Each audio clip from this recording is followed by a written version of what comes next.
Hello, and welcome again to Living English. Today, we'll look at language you can use when going to the doctor. And we'll look at how to talk about what you prefer. But first, let's see sisters and brothers. In the last episode, Anne told the detective, John, that she thought she saw her brother at the market. Today, she's visiting the doctor.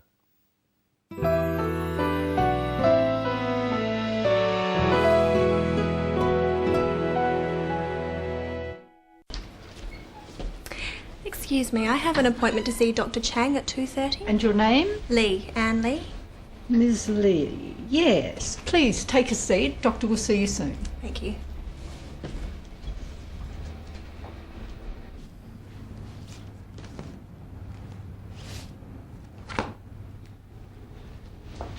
Ms. Lee?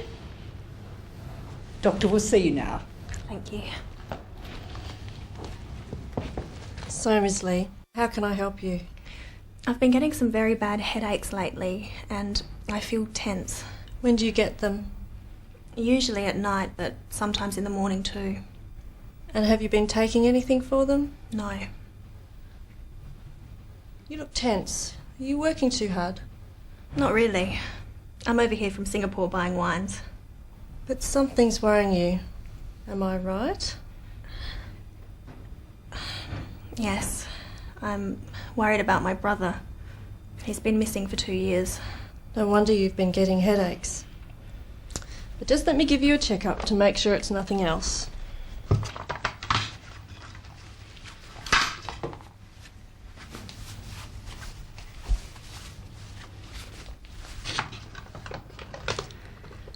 Your blood pressure is a little high, but your heart is fine.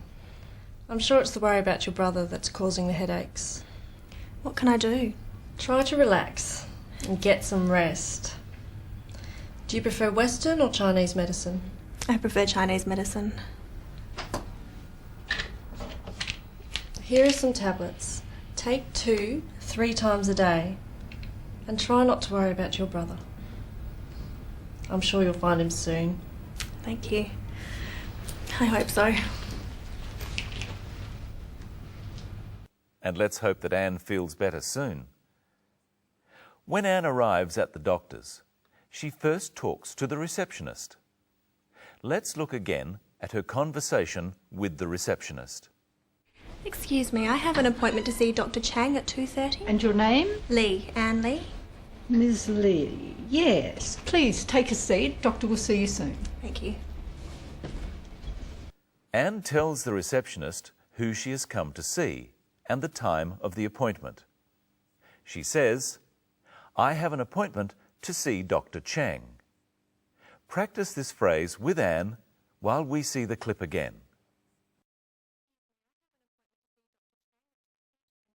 Excuse me, I have an appointment to see Dr. Chang at 2:30. The receptionist asks for Anne's name. She doesn't say, what is your name, please? She just says, and your name? She might also say, what is your name? Or, what was the name?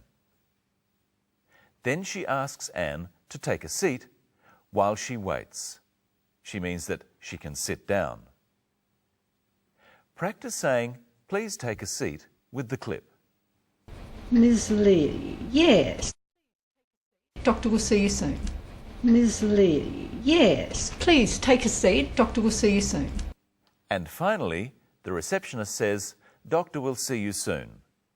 She means Anne won't have to wait long. Later, she says something quite similar. Ms. Lee? Doctor will see you now.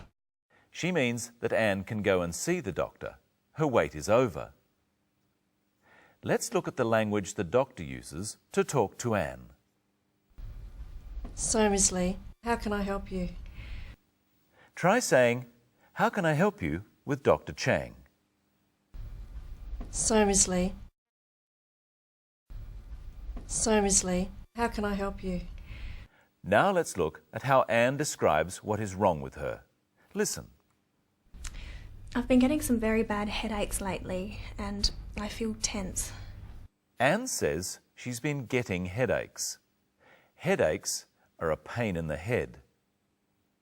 Let's look at the phrase have been getting. If Anne has a headache now, she would say, I have a headache. If she had a headache yesterday, she would say, I had a headache. But she says, I have been getting headaches. So she has had headaches in the past, and she is still having headaches now. Have been getting refers to an action that started in the past and is still going on, and it's a continuous action. Getting a headache doesn't happen just at one time. It goes on for a long time. Let's look at some other examples of this present perfect continuous tense. And have you been taking anything for them? No. The doctor asks Anne, have you been taking anything for them? That is, has Anne been taking any medicine for her headaches? The doctor wants to know if, when Anne gets a headache, she takes medicine and is still taking medicine when she gets a headache. Here's one more example. But something's worrying you. Am I right? Yes, I'm worried about my brother. He's been missing for 2 years. Anne says that her brother has been missing for 2 years. 2 years ago, he went missing. Now, he is still missing. So he has been missing for 2 years. The action started in the past, continued until the present, and is still continuing now. Let's try some other examples. First, repeat what Anne said. He's been missing for 2 years. He's been missing for 2 years. Now let's use different words. I, looking for him, a year. I've been looking for him for a year.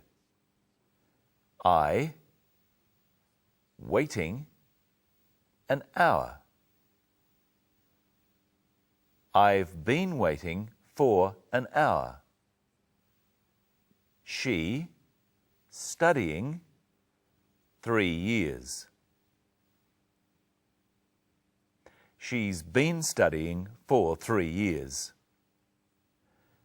We, driving, since 6 a.m. We've been driving since 6 a.m. And remember that we use for to talk about a length of time. For an hour. For 3 years. We use since to talk about a specific time in the past. Since 6 a.m. Since yesterday. And here's Michelle Croden. I've been waiting for you. Well, you can stop waiting now. I'm here. What are we going to talk about today?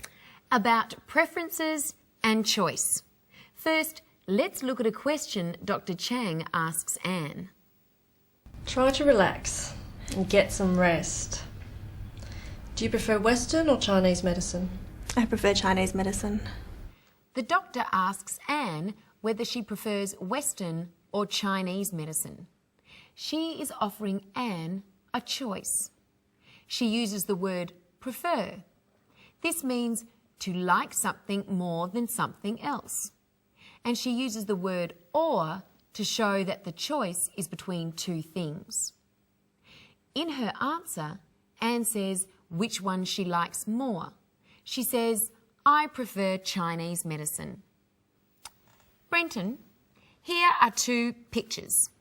This is a portrait, a picture of someone, and this is a landscape, a picture of a scene. Do you prefer the portrait or the landscape? I prefer the landscape. Now try asking the question. Remember to use or. First about the pictures. Do you prefer Do you prefer the portrait or the landscape? We can also talk about things you prefer doing. Look at how we do this. Michelle, do you prefer swimming or running? I prefer running. I could also say I prefer running to swimming. What about you? I prefer swimming to running. Try at home with some choices. You say which you prefer. Staying home, travelling. Now say which you prefer to the other. Reading, watching TV. Now say which you prefer to the other. Let's look again now at how Anne described her symptoms. Symptoms are the signs that something is wrong with you. I've been getting some very bad headaches lately and I feel tense. Anne says she's been getting headaches, pains in her head. What are some similar words? We can also talk about a stomach ache, a pain in the stomach, and toothache, a pain in a tooth. And Anne says she feels tense. What other words might you use to describe how you feel to a doctor? You might say, I feel sick, or I feel hot, or I feel cold. Let's look at what the doctor does to find out what's wrong with Anne. Your blood pressure is a little high, but your heart is fine. The doctor says Anne's blood pressure is a little high. Try saying this with Dr. Chang. Your blood pressure is a little high. But your heart is fine. Your blood pressure is a little high, but your heart is fine. Your blood pressure is a little high. What else could Dr. Chang have said? Try saying the phrase with these different words. Very high. Your blood pressure is very high. Low. Your blood pressure is low. Very low. Your blood pressure is very low. Too high. Your blood pressure is too high. If a doctor says your blood pressure is too high or too low, they mean you have to do something about it. Something is wrong. And you can use the same words about your temperature. Your temperature can be high or low, too high or too low. What does Dr. Chang think about Anne's symptoms? What is her diagnosis? A diagnosis is the doctor's opinion about what is wrong. Listen. I'm sure it's the worry about your brother that's causing the headaches. The doctor is sure that Anne's worry about her missing brother is causing her headaches. Let's look now at what advice the doctor gives. What does she advise Anne to do? Try to relax and get some rest. Here's a question. How many tablets does Anne have to take every day? Watch. Here are some tablets. Take 2 3 times a day. How many? 2 tablets. 3 times a day, she must take 2 tablets. That would be 6 tablets. That's right. 3 times simply means 3 different occasions. How many times have we presented Living English so far? 28 times. That's amazing. Well, we hope you can join us for our 29th time. When we'll be in the kitchen and finding out where things are.